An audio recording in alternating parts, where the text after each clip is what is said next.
एक घालमपुरी आहे त्या खटाळीचा, एक घालमपुरी आहे त्या खटाळीचा, एक घालमपुरी आहे त्या खटाळीचा.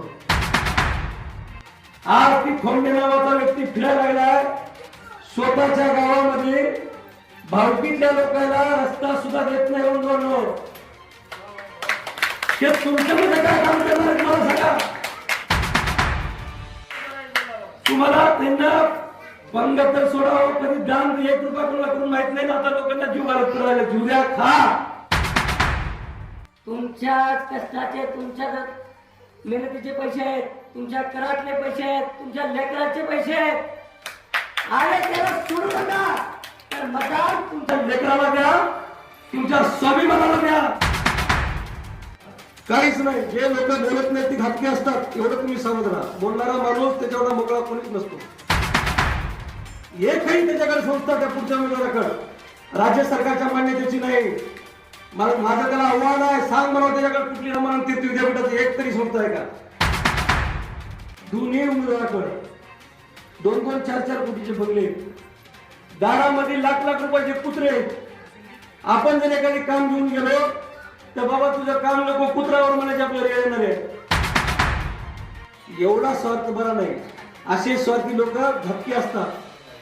त्या व्यक्तीला पंचायत समितीला गेट किती आहे त्या व्यक्तीला सांगू द्या. एकदा बीडीओ कुठं बसतो हे माहित नाही. निवडणूक लढवायला लागला, एक फॉर्च्युनर गाडी घेऊन यायला लागली, 1-1 कोटीच्या गाड्या घेऊन यायच्या आणि सांगायचं माझ्याकडे एवढा पैसा आहे, तेवढा पैसा काय, तर फलाण्याला हे घे ते घे, फलाना कर.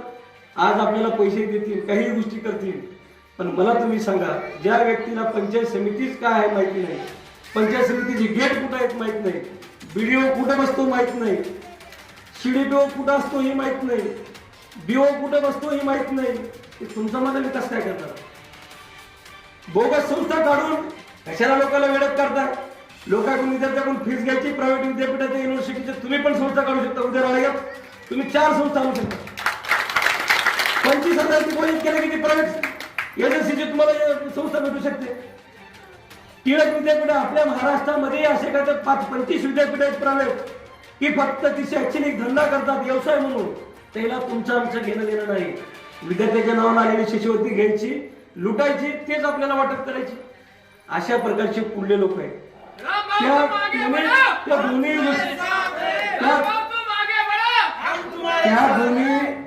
आपण त्याच्या घरी जाऊ शकतो का. आणि तुम्ही माझ्या घरातल्या स्वयंपाक रूमच्या दुर्डीपर्यंत डायरेक्ट येऊ शकता. ना कुत्र ना माझं अडवणार ना कुणी मला सेवक असणार आहे, ना माझ्याकडे संस्था नाही. पूर्ण वेळ तुमच्यासाठी होऊन घेतलेला कार्यकर्ता आहे मी. मला कोणी नाही, मला जे फक्त 2 मुली आहेत. तुमच्याशिवाय मला आधार सुद्धा कोणी नाही. माझे वडील, मी 6 महिन्याचे असताना माझं छत्र माझ्या वडिलाचं हरवलं. मी वडील सुद्धा कसले मी कधी पाहिलेलं नाही. माझ्या घरात कोणी राजकारणी नाही. मला एक आवड होती म्हणून ग्रामपंचायतचं राजकारण तर आमचं एवढं आवड होतं. तसल्या परिस्थितीत ग्रामपंचायत गेल्या 15-20 वर्षापासून ताब्यात ठेवली. सोसायटी 5% सुद्धा मतदान नाही. त्या सोसायटीत पहिली सोसायटीत मी एकटा पक्ष म्हणून आणि विजय झालो. कंटिन्यू आणखी सोसायटीचा संचालक आहे. पण मी गावच्या राजकारणात कधी कुठल्याही एका व्यक्तीचा रुपया घेतला नाही. जमलं असतं त्याचा काही फायदाच करून दिला असेल, पण कधीच माझ्या आत्तापर्यंतच्या आयुष्यात गालबोट लागेल असं मी कधी काम केलेलं नाही. मला खंडाळीच्या जनतेने पंचायत समिती सदस्य केला.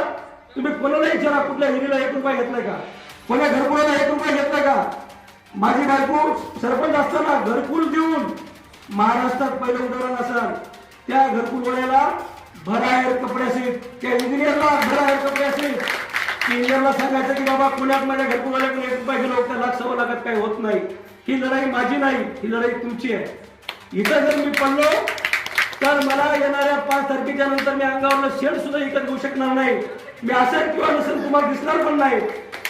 जर मला तुम्ही ते स्वीकारलो तर तुम्हाला मी एक शब्द देतो, शासनाची प्रत्येक योजना तुमच्या गावापर्यंत आणून पोहोचायची मी प्रयत्न करतो. तुम्हाला तिथे यायची सुद्धा गरज पडू देणार नाही.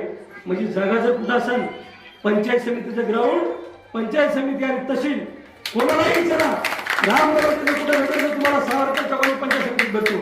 आणि हे लोक तुम्हाला 1-1 कोटीच्या गाड्यात फिरते, त्याचे 5-5 कोटीचे बंगले. तुमच्या कामाला कधी येऊ.